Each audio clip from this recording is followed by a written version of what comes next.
Sa kabila ng nakataas na Alert Level 2 sa Mayon Volcano, nakitaan ng Philippine Institute of Volcanology and Seismology o PHIVOLCS ng bahagyang pagbaba ng aktibidad o ng mababang mga parametro ng pagsabog ang bulkan sa lalawigan ng Albay. So far naman po na yung mga ibang parametro ay bumababa naman, particularly yung mga paglindol at yung mga rockfall events. So far wala po yung huling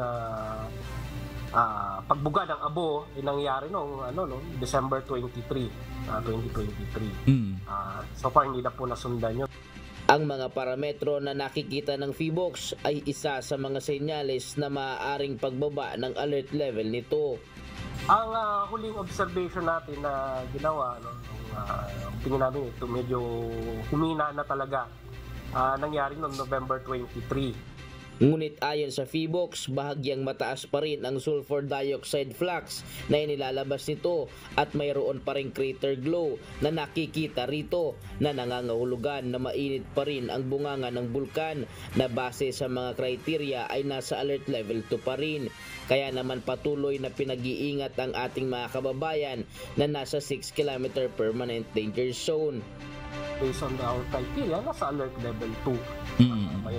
And yun pa rin ang ating abiso, iwasan pa rin yung pagpasok sa loob ng 6 km permanent danger zone dahil every now and then, nandyan yung possibility na magkaroon ng mga pagbuga ng abo, yung lava na inlabas, still unstable yan. So maya't maya, may mga rockfall events tayo na mararanasan, maobserbahan, at maaari itong magdulot ng mga usod.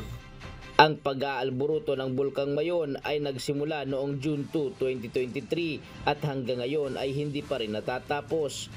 Nananatili pa rin ang babala ng PHIVOLCS na ang Bulkang Mayon ay unstable pa rin at sa anumang oras ay maaari pa rin itong sumabog at magbuga ng uson. Kaya naman paalala ng mga otoridad na hindi pa rin pwedeng pumasok sa itinakdang 6 km permanent danger zone ng bulkan.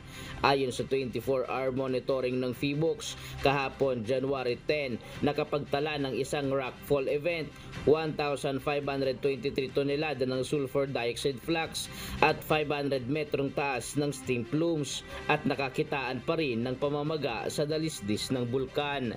Diyos ang aming sandigan, serbisyo publiko ang aming pinahahalagahan.